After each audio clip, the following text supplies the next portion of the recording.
رسول اللہ صلی اللہ علیہ وآلہ وسلم کی مجلس۔ اللہ اور انسانوں سے محبت کی کنجی۔ رب کی محبت کیسے حاصل کی جا سکتی ہے؟ ایک حدیث میں اس کا بہت کارگر نسخہ گزرا ہے۔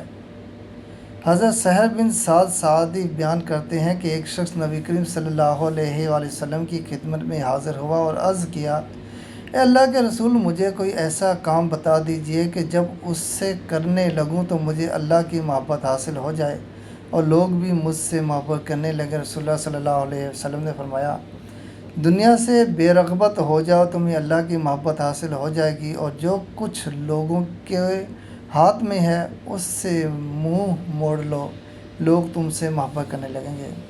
گویا محبت کی کنجی لالچ نہ کرنا ہے۔ آدمی دنیا کے مال و متاع کا لالچ نہ کرے، اسے اللہ تعالیٰ کی محبت حاصل ہو جائے گی اور وہ دوسرے انسانوں سے حاصل ہونے والے ممکنہ مفادات سے منہ موڑ لے، وہ اس سے سچی محبت کرنے لگیں گے۔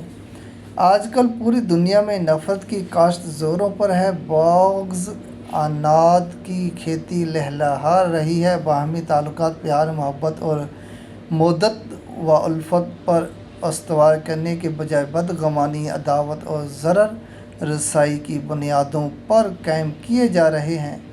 اس ماحول میں ضرورت ہے کہ صرف محبت کے نغمے گائے جائیں، قربتیں پیدا کی جائیں، بدگمانیاں دور کی جائیں اور نصح خیر خواہی کا مظاہرہ کیا جائے۔